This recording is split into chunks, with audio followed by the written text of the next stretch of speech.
Bakunzi ba Byakubera TV muraho neza. Umwami Yesu niyamamare, yamamare mu buzima buzima, kandi murabizi ko roho nzima ikorera mu mubiri muzima. Ni muri urwo rwego rero ndi kubashishikariza kugira imibiri mizima, twirinda indwara y'icyorezo yaje mu Rwanda yitwa amaso y'amarundi. Nshuti zanjye rero, ndaje mbanyuriremo byinshi ku bijyanye n'iyi ndwara y'amaso y'amarundi kuko yugarije abanyarwanda, ndetse nitutayikubitira kure kugira ngo tuyice rwose iratugeramo, ariko dufatanyije twayirinda kandi byatubera byinshi. Rero kuri iyi ndwara y'amarundi turabikesha amakuru yayo, turakesha igihe.com, aho batubwira ko hashize iminsi mu Rwanda humvikana indwara y'amaso bita amarundi, ariko ubusanzwe iyi ndwara ikwirakwira cyane mu gihe cy'ubukonje binyuze mu gakoko kitwa adenovirus.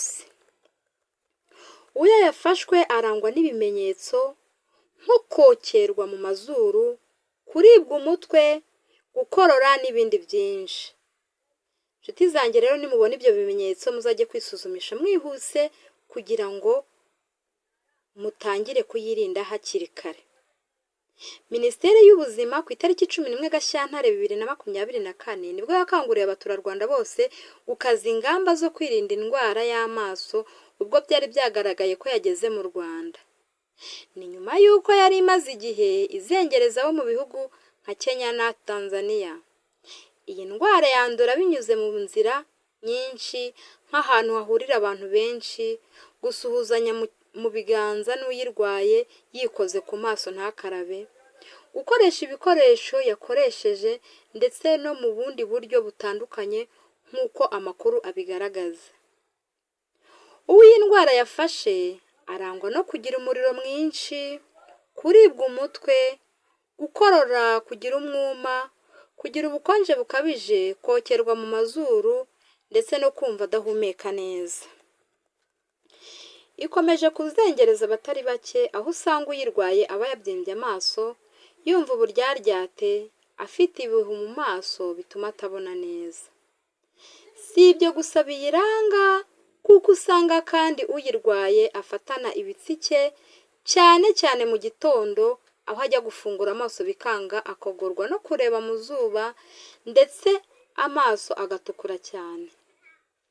Iyi ndwara y'amaso y'amarundi rero iterwa n'agakoko kitwa adenovirus, kibasira abantu b'ingeri zose, nubwo umubare munini ari uw'abana bato, kuko bo bahura na bagenzi babo kenshi, kandi ntibihanganire kwirinda gukoranaho bya hato na hato.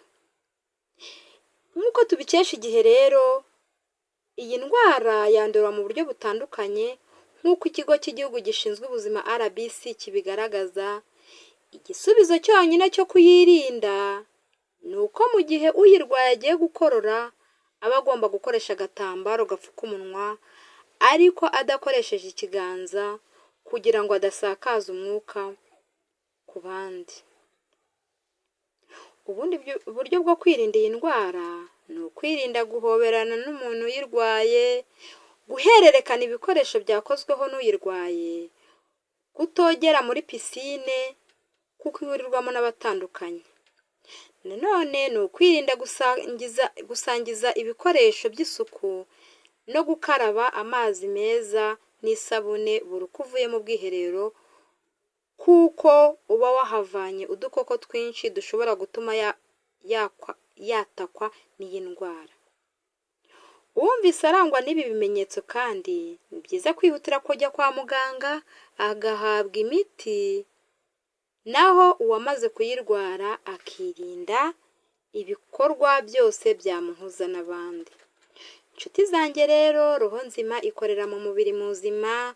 Kurinda bagenzi bawe, kwirinda byatubera, mureke tuberwe no kurinda umubiri wacu no kurinda ubuzima bwacu icyorezo cy'indwara y'amaso y'amarundi, kugira ngo dukomeze kubaho ubuzima buzira umuze, roho nzima igikorera mu mubiri muzima. Ndabakunda cyane rero, nakagaruka. Bye bye.